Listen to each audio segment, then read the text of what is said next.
Welcome back to the MyLatinLife podcast. Since 2014, MyLatinLife has been your trusted guide to traveling and living in Latin America. Our guest today is Alicia from Urban Courtyard, at Urban Courtyard on Twitter, where she has 14,000 followers. And she talks about walkable cities, courtyard blocks, making cities better for families. And we welcome Alicia to the podcast. Well, hello. Thank you so much. It's so fun to be here. Absolutely. This is something I've been meaning to talk about for a while. I do tweet about it a fair bit, just like walkability, not needing to own a car, different ways to think about urban density and like the layout of cities. And the overlap here is that Latin America has a lot of that in terms of like colonial towns and this kind of thing that have a very different layout than a traditional US city. Similar to a European city, Latin American and European cities are set up kind of similar. And would just, love to jazz about the benefits of this sort of layout. Yeah, that's a really interesting point that when you compare the layout of these colonial Latin American cities, they do tend to resemble more what you would find in Southern Europe for, obvious reasons.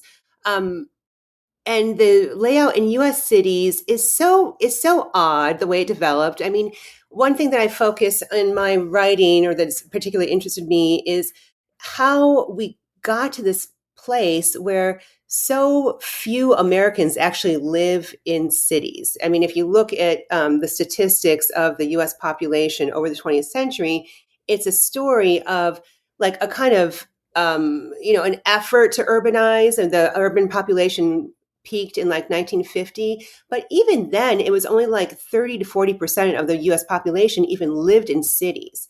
And if you go back, the rise of the suburbs, people often say, oh, the suburbs happened with 1960s after the crime wave. The suburbanization starts much earlier. It starts in the 1910s, as soon as the railway suburbs become available and people are able to get out of these U.S. cities, which, unlike the colonial cities and these, Central and Southern European cities, don't have very good layouts. Even before car culture and before the war, they're not as walkable. They're not as dense. They don't have good apartments. They don't have mixed use. They lack a lot of these things that make these Latin American colonial cities and the cities in Central and Southern Europe so walkable.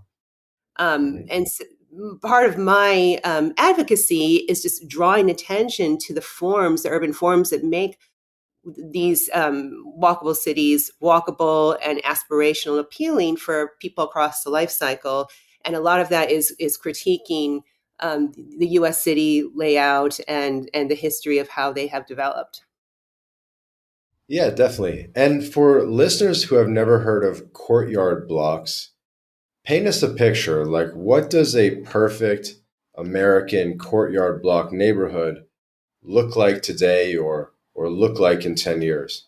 Okay. Well, they basically do not exist in North America now, um, which is a problem and part of why I'm here. But let me start with how they look in Central Europe, where they're the best, and then I'll talk about why they don't exist in U.S. cities and what we have that kind of resembles it.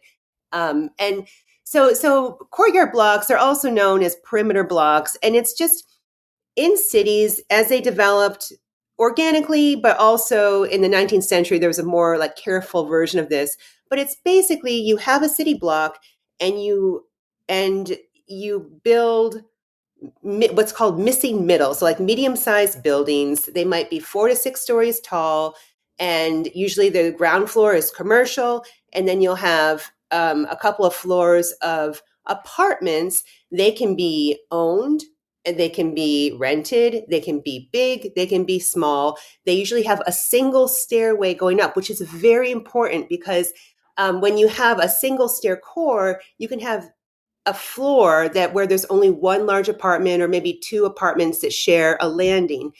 And it's important because you don't have a hallway, a double loaded corridor that's separating the front from the back of the building. And so you get units that will have that are called dual aspect. They have a window to the street and they have a window to the back courtyard. Now, when you build enough of these buildings wall to wall around a city block, you form passively a courtyard. And so this is how a lot of city blocks were just organically were built up over time. People tended to build to the lot line. They didn't have a front setback, so they build right up to the lot line. And they tended to build wall to wall. They wanted to maximize the width of the lot too. And over time, especially in the 19th century, there was an increased focus on making sure that the back of the lot stayed open for a courtyard. And this was for reasons of ventilation and lighting. Interestingly, and you probably know this if you've traveled a lot in Europe and Central Europe, the courtyards are much bigger in Central and Northern Europe than they are in Southern Europe. In Southern Europe, they're much smaller. You get much smaller open spaces in the back of the house or in the courtyard part of the block, and they didn't have the same regulations about the size of the courtyard and the size of the lot that would that you could not build on. But anyway, so that's historically how courtyard blocks formed in Europe. In the U.S., we followed the Anglo model, which has narrower lots and it likes narrow single family homes like the town home, the row home. And it tends Hmm. not to have as much restrictions on lot coverage. And so if you look at an aerial view of Chicago, St. Louis, Manhattan, or New York City and London, and then it's also in parts of like in Belgium too. There's some like great borderline areas. They have a lot. They have a lot of row homes and townhomes, which are single families, but they're squished together, and they have very very small yards. And you just don't. There's no courtyard is formed because so much of the block is covered with building, and you also don't get as much density because they're single family homes. They're not apartments. But with a courtyard block, you're pushing the building mass to the perimeter of the block, and you're going up taller, but you're going like shallower buildings, but around the perimeter. So in the U.S., right now, I think a big barrier to it has just been like the cultural norm of following the Anglo pattern of doing townhomes and single family homes, and this Anglo allergy to apartment or multifamily living, and also mixed use too. And so it's been interesting and fun kind of awareing people to like, this is what apartment living can look like. This is what a courtyard block could look like in the US, and encouraging cities and developers to think about how they could start incorporating these into neighborhood expansions. But I will say there are a couple courtyard blocks or perimeter blocks in New York City. And there's in Jackson Heights, which is in Queens, there's a large courtyard block neighborhood. And New York City, like, it's interesting because one requirement for courtyard blocks is that you don't have alleys. And Chicago and St. Louis and many other American cities are famous for having alleys that break up the block, because they put another road another road in the center of the block, and then you get all these garages, and that's another reason why you don't have a yard in the middle of the block, because you have this alley and garage system. But in New York City, they didn't do alleys, and so you have smaller blocks. There's more when you don't have alleys and garages. You have more room for building, and you also have more room for green space. And in these Jackson Heights courtyard blocks, it's this beautiful housing. It was built by a Scottish developer in like the 1920s, and they are very valuable units still, and they're beautiful courtyards. But it's like the only example in the US of that type. Okay, I'm looking for a photo of it right now, the Jackson Heights one. So I'm searching for it. But I get it. Yeah, it's like a Barcelona style way of thinking about a city block. Um, was there, like, how did you first fall in love with the idea of courtyard housing? Was there a specific city or trip or building that sparked it? Yes, there was. Um, yeah, but if you're in looking on Google view of Jackson Heights, it's like 37th Avenue and 78th, like in that area, and you can see from the aerial view that you can see those green courtyards. But yes, so I grew up in suburban Michigan. Do you know Michigan very well?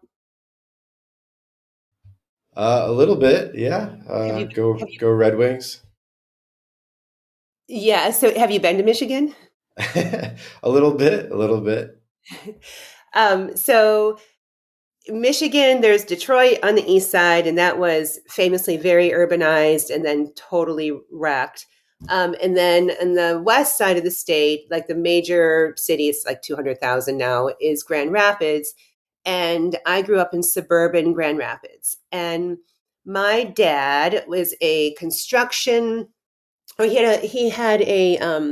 was a civil engineer, is a civil engineer, and he had a construction company, managed a construction company, and built large projects of like would manage hospital buildings and major construction projects across Michigan, and he also would like design and have and develop our own homes. And so he bought like many acres in suburban Grand Rapids, Michigan, and built this big home. It was very beautiful on a lot of land. And it was so fun as a very small kid because you have these woods and it's this great outdoor space. And then as soon as I became a teenager, I was bored out of my mind because it took me 20 minutes to drive anywhere. I was not by my friends.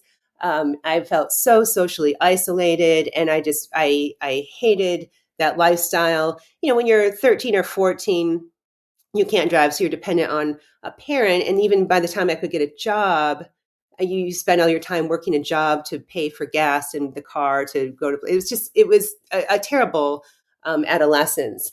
And after my undergrad, I didn't know what I wanted to do after undergrad. And so some other girlfriends of mine were decided to become au pairs for families in Europe.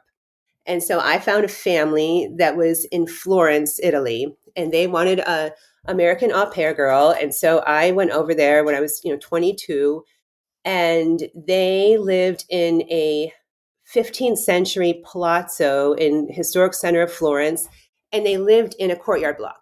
And so it blew my mind because they had access. They were on the ground floor, and they had access out their front door to, I mean, everything that Florence has to offer. There were hundreds of shops within walking distance, museums, the arts and culture. I mean, just incredible amenities. And then they also, because it's a like complete life cycle city, these parents also had the grandparents and the aunts and uncles and just this rich multi-generational social network. When in growing up in suburban Grand Rapids, like my grandparents were, one was in Florida because that generation retired to Florida. Another set of Mm. grandparents was in Indiana. We had no aunts and uncles around. It was just, our nuclear family in the middle of nowhere. And there was none of this rich social connections. And then that was out their front door, but out their back door, they had this green, quiet courtyard. And they were a high income family. I know that is not average, but I lived there for 2 years, and I stayed with them, but I also tutored English and got to see the insides of many Florentine homes for the students that I would tutor in English. And I saw all different versions of this. There was like the very nice version where they had access to a legit yard in the middle of the courtyard, and some of them just had like a balcony overlooking a courtyard. But they had these very nice apartment homes that lived like a house in the sense that they had a front and a back. They had a front that was facing the bustling street with all the amenities, and they had a back of the house that was quiet facing the courtyard, and you could get wonderful ventilation and lighting from these two window walls that were happening because of the way this was organized. I had never seen apartments like that in the US. And I still have not. I've lived in Chicago now for years, and still like the apartments in the US, just they're narrower, their layouts are different, and they don't have that dual aspect front and a back quality that of these nicer um, apartments do in Europe. Anyway, so that was my first exposure to a courtyard block. And then I I have my PhD in English from Northwestern University, and I specialize in Renaissance English and Italian literature.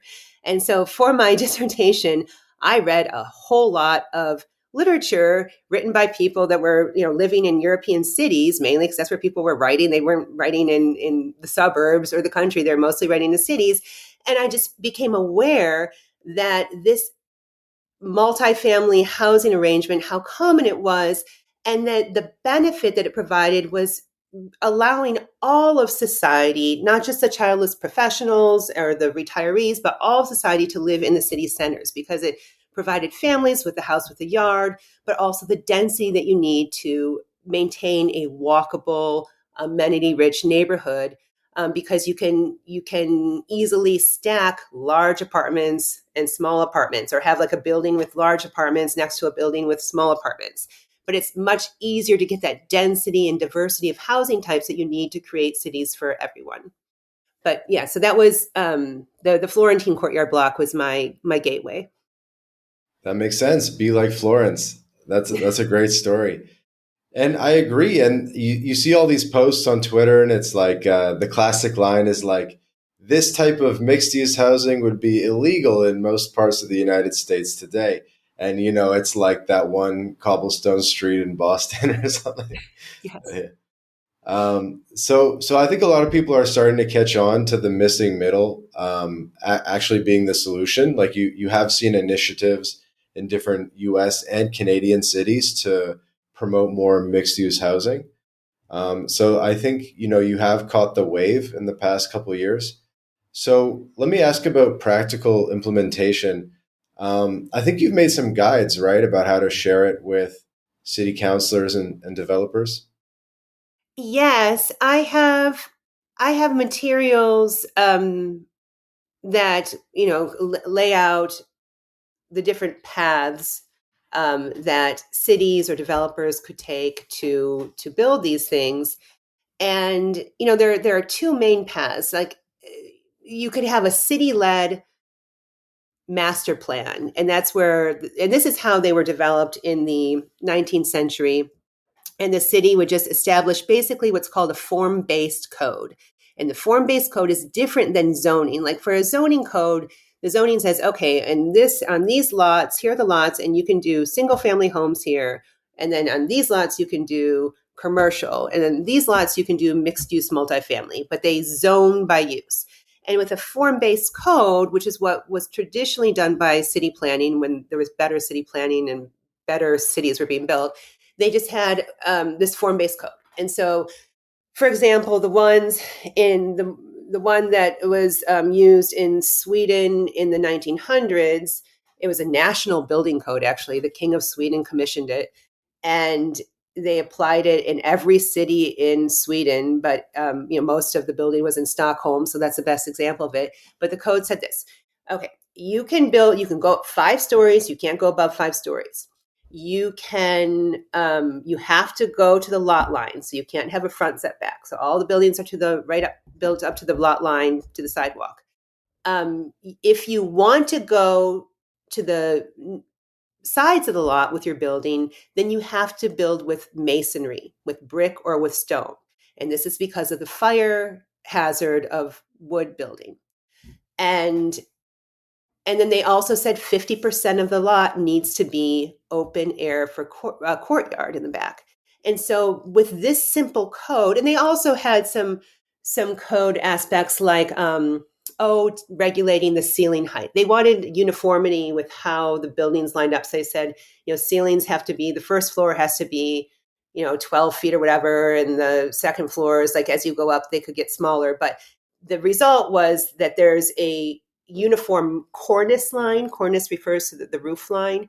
When you walk down a Stockholm street, the buildings are aligned. They kind of line up. Even though there are a bunch of different buildings, because the ceiling heights of all the floors were regulated and standardized, they all match, like the heights match up and the floors match up. Um, Oh, another interesting part of the code for the Swedish National Building Code was it required the beveled corners, so or the chamfered corners, and so I think they have these in Barcelona as well. But when you are at the corner of a building, it's not a sharp edge like a sharp corner; it's a beveled edge, and you get these really nice city corner lots formed that way. Um, but that was a code, and then they let developers build whatever program they want. If they wanted to make it all commercial, if they wanted to make it all residential, they could. What in fact happened was a norm of putting a lot of commercial on the ground floor because people don't really want to live on the ground floor if the street's right there. But shopkeepers like to have their business right Right. there because you get people passing by. So the Right. ground floor was often commercial. The nicer units were like the first floor because these were built before elevators, and it was more valuable to just go up one flight of stairs. And then as you went up, the units became naturally more affordable because there was less demand for the fifth floor unit going up five flights of stairs. Right. Right. Um, Now, a lot of these have been retrofitted with elevators, and so the penthouse is actually the most valuable unit. But um, it was the city can just create a code and then let individual developers build it out. So that's one path. Yeah. Can I ask about? Well, maybe you were about to go into the second path, but zoning is the eternal villain in housing conversations, right? Yes. So it probably looks a little bit different everywhere in terms of jurisdictions, but what specific code changes have made courtyard projects easiest in certain cities that are actually building them? You know, to my knowledge, there are, hmm, I'm trying to think if there are none that are being built now in the US. I think there are new ones being planned now in Prague and there have been some new ones that have been built out in like suburban Paris. Um, but I don't know if there aren't this form was very popular between like 1850 and 1920s before modernism. And then with modernism, everything became car oriented, very much so in the US, but even a little bit so in Europe. And the new construction in European cities is often like the mega development with parking lots attached.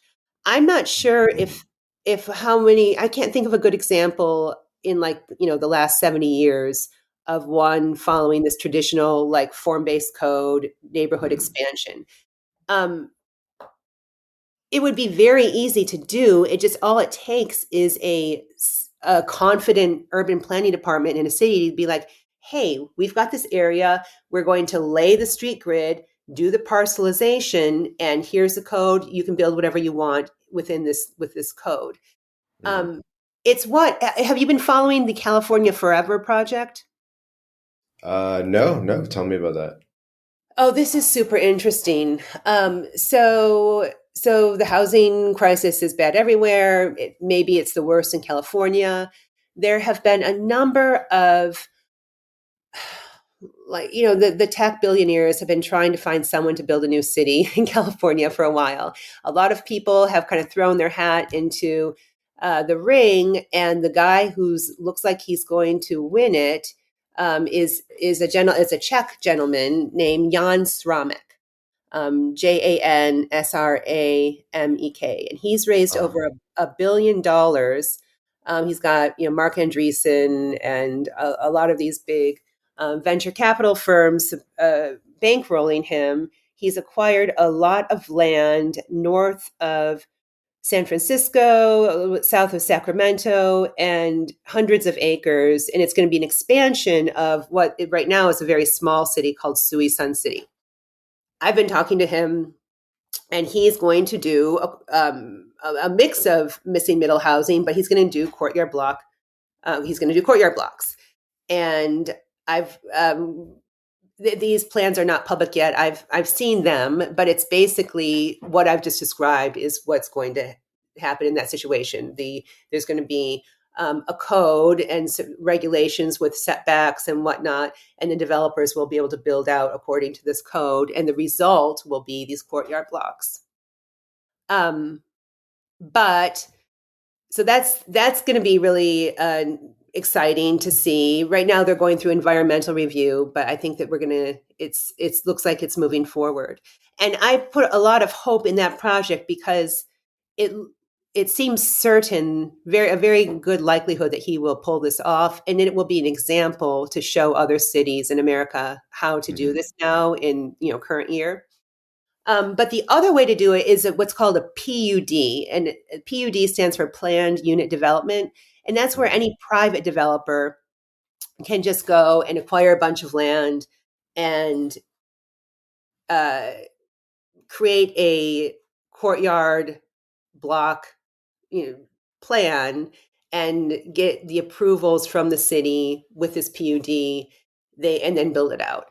And I think that that is a good option for private developers who want to build, if they have the capital Mhm. to do it in a city, they can certainly do it that way. And like another option for private developers, say they have maybe the capital needed to acquire the land, but they don't have enough money to build it all out. They could acquire the land and be what's called a site developer, acquire the land, create the parcels, and entitle the parcels basically according to this code with the setbacks and the 50% for the courtyard, go up 5 stories, yada, yada. And then they could sell those parcels to other local builders, and have a variety of local builders build it out, and that's nice too because it's maybe you're spending $2 million to acquire the land and entitle it, and then you're going to make that up by selling off these lots. Maybe you make enough to then build out one of the lots yourself, but like that's a model that many are considering as well.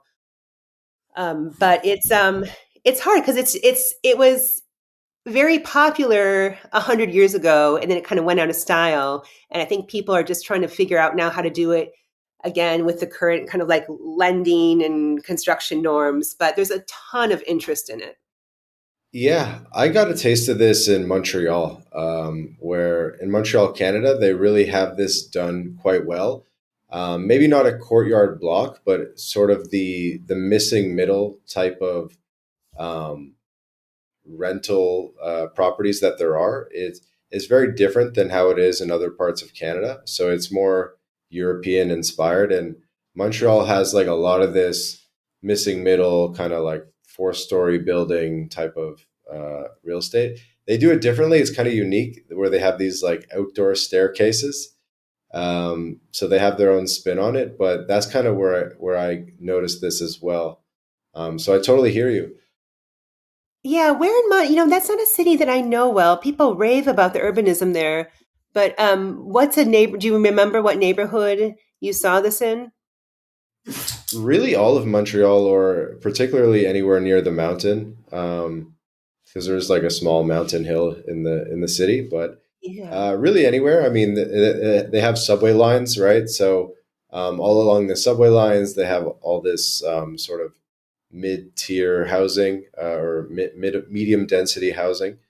What are some other cities that American planners could use as a reference point, whether in Europe or elsewhere? Where do you think are some really good examples of the type of urbanism that you promote? Yeah, well, that's a really good question. My I think the best model is Copenhagen, which also just won the award for the most livable city in the world. There's an economic, I can't remember the full acronym, but it's an institution that every year assesses cities by all these different metrics for education and income and environmental quality and equity and transportation, all the things. and it had been Vienna for a really long time. And then Copenhagen just stole the crown. And Copenhagen is a courtyard block city. A lot of its courtyards have been converted to parking, of course, in the 20th century because everybody just went crazy over cars in the 20th century. And since the 90s, it's been really investing in greening its courtyards. And so depaving them and putting in like rainwater pools. So when it rains, the water drains, and they're explicitly trying to green the city to make it more attractive to families. And they're having a lot of success there. And it's been just a wonderful urban glow up story. So, but it's an example of a very livable density. It's very, very dense. A lot of the posts that I make that go viral, I'll like post a picture of the densest neighborhood in Chicago. It's all concrete and asphalt. It's towers. It's the River North neighborhood of Mm-hmm. Chicago. There's like not a patch of grass anywhere. Completely unlivable. No family would ever consider raising children in this environment. And I'll contrast that with Copenhagen or Prague or Stockholm, which is like, extremely green, no skyscrapers. It's all, 5, 6 story apartment buildings. And I'll say, like, in every case, the courtyard block city is denser. It's greener and simultaneously denser. And I'm still like, I'm not totally sure why. I think, contributing factors include in the US, our streets are so much bigger. And Mm-hmm. we, even like in the River North, yes, there's a lot of floor area, but a lot of the floor area in the building itself is for parking, because they have these mega development towers where, the first floors are garage parking.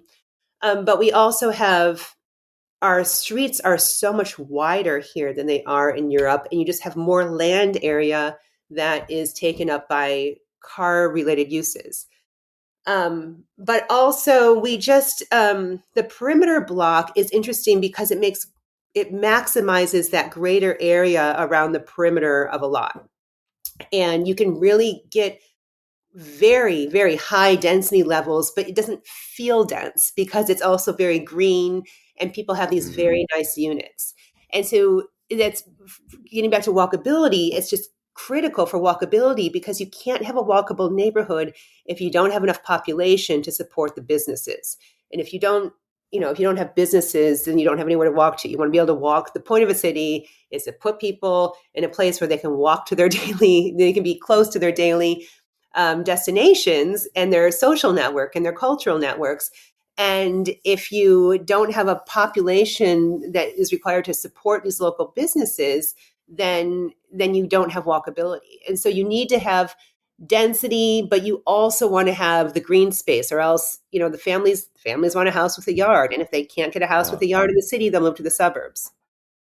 and speaking of the suburbs, I'm sure you've heard about food deserts where, some percentage of the population is not within walking distance of a grocery store, which would never happen in any other country. Like, it's impossible that in Guatemala, like, it would never happen. But in the US, it happens. So, do you have any insight into like what percentage of the population lives, more than a 15-minute walk from the nearest grocery store, that kind of thing? Oh, that's really interesting. I mean, I don't know. I don't know that number, but what I would think is interesting about that, like you expect that of the suburbs, and even now in America, it's not just the suburbs, but we have exurbs, and the exurbs are even more sprawled out and more dispersed than the suburbs. Like the suburbs that were built in the 1940s and 50s are like I live in a 1911 home in Chicago in what was originally one of these railroad suburbs because it's like far north of the city. It was connected to the loop by a train. Eventually the city acquired it and it's now in Chicago, but it's like it's dense, but it doesn't feel very urban because you don't have the the density, the mixed use multifamily that you do into like a truly urban neighborhood. But Hmm. like the older suburbs are much more walkable than the newer suburbs. And the newer the suburb, like the less walkable and more car dependent they are.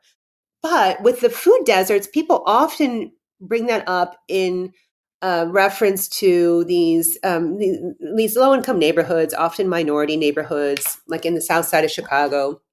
And there are food deserts where there are not grocery stores. And it's crazy because these neighborhoods are so low density. And if you look in Google Maps to like the south side of Chicago, they're just vacant lots. And same with in Detroit, just vacant lots.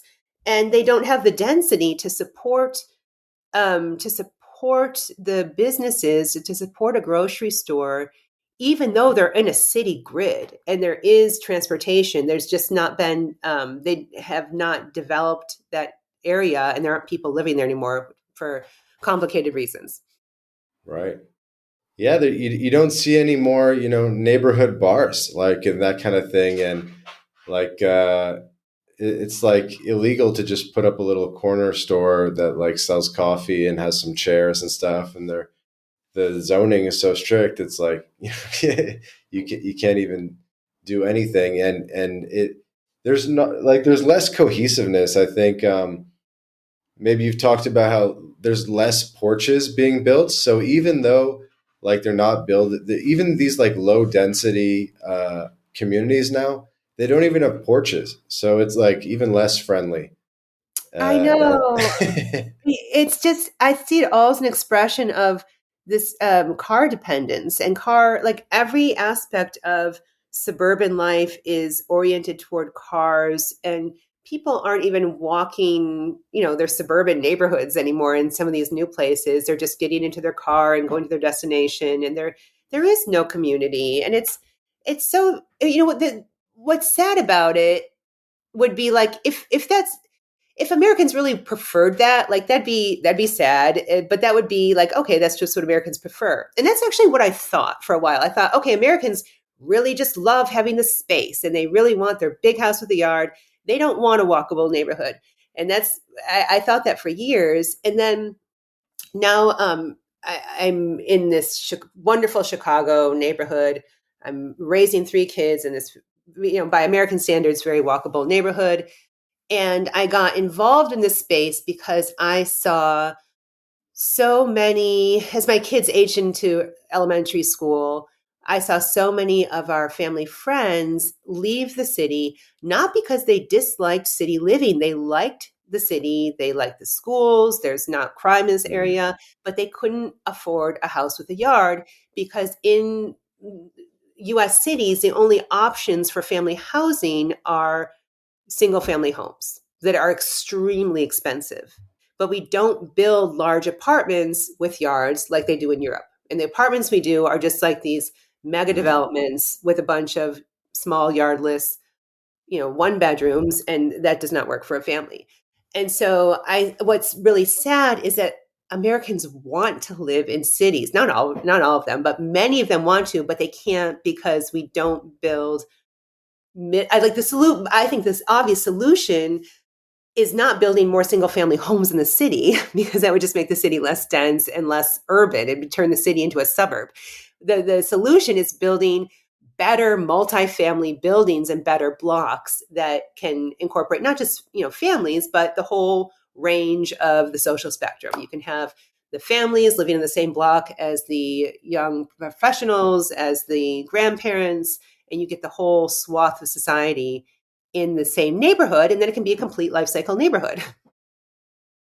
I agree. And yeah, it's a rare number of cities in the US that have this, and very particular neighborhoods. It's like maybe you can do it in Brickell or Miami Beach and walk around and not have a car. Like, Manhattan, there's a few places in the US where you can maybe get away with not owning a car. Mm. But in 95% of the US, you need a car. And then this small percentage that can be car free is super expensive because everybody wants to live in these like mixed density walkable areas like Back Bay, Boston or something, or Manhattan, or certain areas of Washington D.C. and so forth. And so it's so expensive to do that. Like the in those rare walkable neighborhoods, like rent is so expensive, it's insane. And then that's partly, I guess, where Latin America and Europe comes in and being like, hey, I mean, we have the exact same kind of thing. We have walkable neighborhoods where you can, live for a fraction of the amount that it costs to live in Brickell. Yes. Okay. So now, so you are correctly identifying a real pull of Latin America, and I see now. So your thought is that the digital nomad class, they can't they can't find this lifestyle because it's so rare and expensive in the U.S., but they can have this lifestyle in Latin America. Yeah, you Um, can just fly to Mexico City, and you're in an affordable world class city that's walkable and like has all like everything that you're espousing. They literally have the courtyard blocks. yes. So it's very easy to do in Latin America. Cities of all sizes, even the small cities, kind of have a similar layout with like these blocks and the grids and everything. Yeah. So yeah, it's like they have it a little bit in the U.S., but they're such expensive areas, and they're not building any more of them. No, no, I keep trying to. I mean, I've been doing this for like a year, so it's still kind of new, and but I've been trying to convince developers. I mean, I convinced Jan with the California Forever, but I'm like, you guys, there's such demand for this. And this is the recipe for building a walkable neighborhood that's appealing for a whole host of society. Like there's these new urbanism neighborhoods which are they aspire to be these walkable areas, and they're very cute, but they are not really urban because they're very low density and they don't have Hmm. like in South America or in Latin America you have the mix. You've got the rentals and the owned units. Yes, I mean you can have the whole range of society kind of living in the same area. No. Yeah, I think it's good to have like a mix of socioeconomic groups, things like that.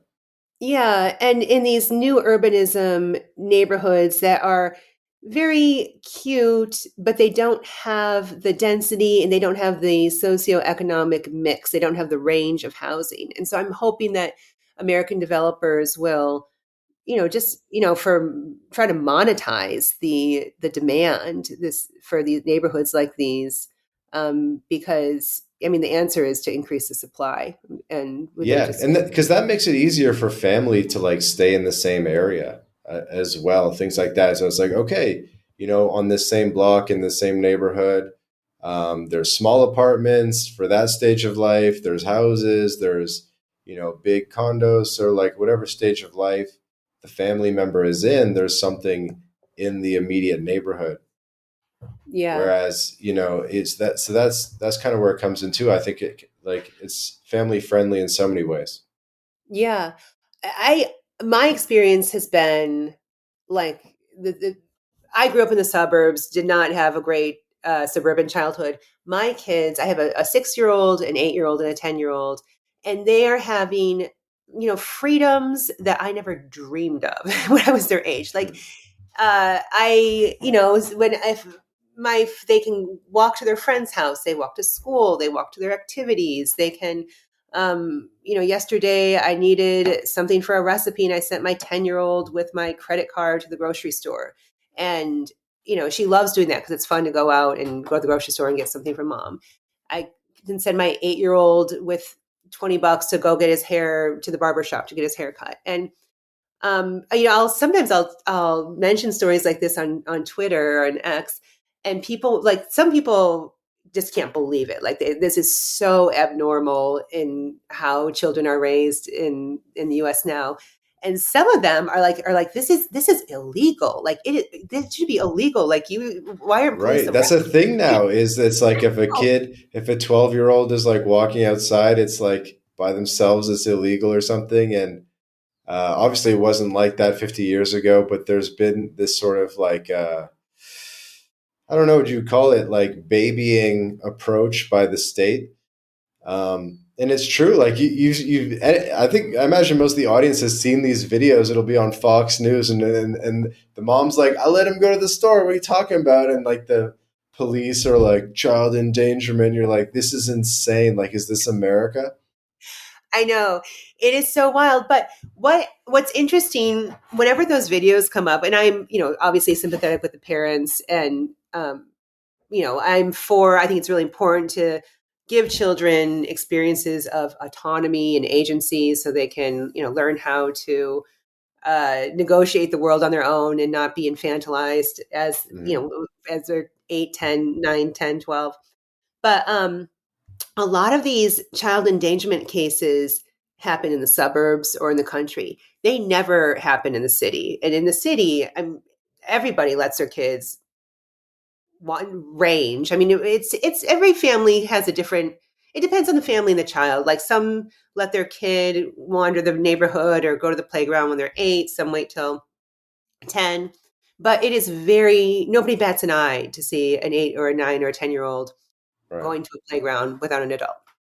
But there's like pedestrian infrastructure and there are narrow streets and it's like a very dense and well-connected community. And in a lot of these areas in the suburbs, there's no pedestrian infrastructure. There are not even any sidewalks or these super wide roads. And then there have been cases where like, a 6-year-old tries to cross some interstate, or not an interstate, but like an urban highway, and gets hit by a car and the parents get in trouble. And it's like, why are we building residential neighborhoods that that are like on these major arterials? And Right, this right. is, It's like they're arguably more dangerous than living in an urban environment, like living in the suburbs with like big streets and then having kids and then the cars are like ripping fast at these stop signs. In a way, it is more I think statistically it might even be more dangerous in a weird way. I know that life expectancy is higher in cities than it is in rural areas, and I think also suburban areas. It's interesting because and if you control for socioeconomic background, it can get, let's see, if you control for, I don't know, there's different ways of looking at the confounders. It's like obviously there are very dangerous neighborhoods in US cities, and I don't want to deny that or minimize it. And I think that US cities Mhm. could do a lot make to open up more neighborhoods for development by stepping up law and order and doing more policing. Like I mentioned, these low density neighborhoods in the Mhm. south side of Chicago, nobody wants to build down there because it's perceived, rightly or wrongly, as a war zone. And a lot of the cities have been very cavalier about enforcing gun laws and other democratically enacted laws that it would, if we were enforcing the laws that were on the books, the city would be a lot safer. Yeah. I think a lot of it, gets solved with more housing supply because that just brings down the cost of housing, makes it more affordable for everybody. And so that's the big problem is, the ratio of housing starts to new population in a lot of cities is way out of whack. And in a lot of countries too. In a lot of countries, they're just not building enough new houses relative to the number of people that they're bringing in and so forth, or relative to the fertility rate as well. And so the ratio is getting even more out of whack. And so there's more need than ever for some of this missing middle housing. Absolutely. And there's so many opportunities to build. I mean, I'm a big advocate of, everybody's like, well, where are you going to put the courtyard blocks? Are you going to destroy Chicago's alley blocks? Like, no, I mean, there's so much parking lots. Just like these surplus parking lots that we don't even use, that they sit half empty half the time. Mhm. That would be a great place to do some courtyard block infill. But also in some of these depopulated areas that have a lot of vacancies, those would be really great areas to go and do some development. And not, I mean, it would bring investment into the neighborhood, but it would also bring population. And a lot of these high crime neighborhoods, like if you get a critical mass of middle class families, like your crime problem, your school problems go away because these depopulated neighborhoods with the high crime, I mean, like everybody's left except for the very struggling families, the very low income families, and kids are very vulnerable to these um, gang violence issues. And if you can bring more of middle class housing and missing middle housing to these neighborhoods, it's Mm. going to, bring down it's going to increase the supply of housing, bring down housing costs, but it's also going to help with a lot of these public safety issues that have just been chronically um, harming these neighborhoods.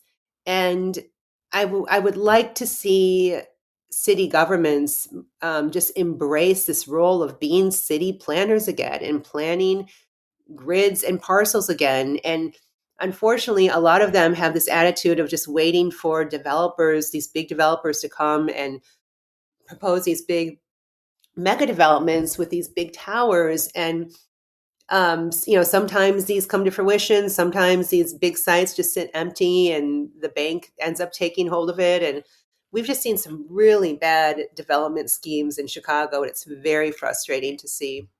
I wanted to ask you about the like public safety issues in Latin American cities. What's that like?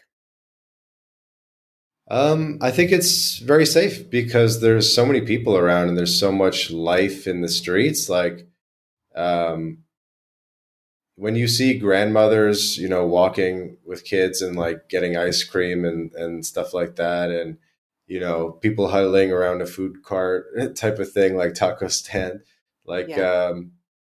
there's just it's much more full of life, the city streets. You can go into like a 10,000 person town in Latin America, and it feels like half the town like is out in the street, like be like, I just saw over 1,000 people today, and this is a 10,000 person town. Like this type of thing doesn't really happen in the U.S. Um, so yeah, I mean, that's a lot of people want to be more social, and so it works out well. Yeah.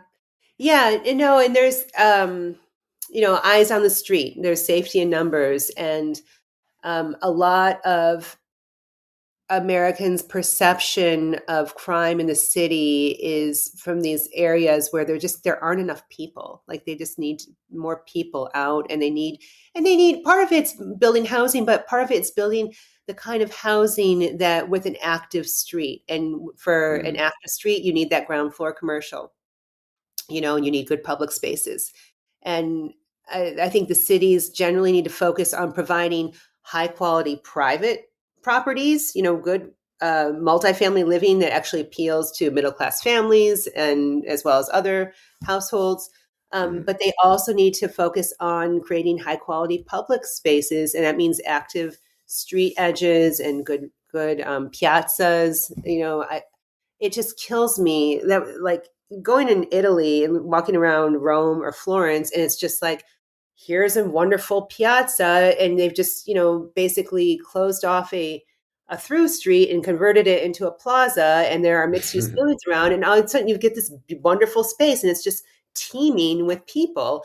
And Mm. in the US, we just have this like we can't do piazzas, we can't do plazas, we don't even do squares. I mean, I don't understand what the inability to create. It's so simple. You just close off a through street and by mixed use buildings, but it's I don't know. We just Americans really struggle with this. So if I want to get some blueprints, some housing plans, I got my land. Do you have any like preferred developers or resources or something so that I can get my permits together and build one of these in my local city? Well, if somebody's interested, I mean, they should. Let's see. Yes. I mean, I have an architect partner, and she and I are offering consulting services, and so we could work with a local architect in your area to come up with designs that meet code in your area. And you can DM me on Twitter, um, and at Urban Courtyard, and I will send you to our website. Actually, I'll just say the name of our website too. It's so there's a Latin phrase called hortus in urbe, and it means garden in the city, and it's a phrase that's existed forever to denote just like the value that people give Mhm. a green space in the city. Hortus in urbe. So we're Hortus in urbe consulting, and so you can search for us too. But we can provide architectural drawings and plans and guidance and consulting for anyone in any, I don't know, I guess in Europe and in the Americas would be our range. Sounds like a plan. Well, Alicia, thank you for joining us on the podcast and teaching us a little bit more about courtyard urbanism. Thank you so much. It's been a pleasure chatting with you. I love it. Absolutely. So this has been another episode of the MyLatinLife podcast. Be sure to check out Alicia. There's a link in the description to her Twitter account. And then from there, check out her Substack as well. Get in contact. And please subscribe to the MyLatinLife podcast. Wherever you listen to podcasts, we put out 2 episodes a week with amazing guests like Alicia, and you won't want to miss an episode. Ciao for now.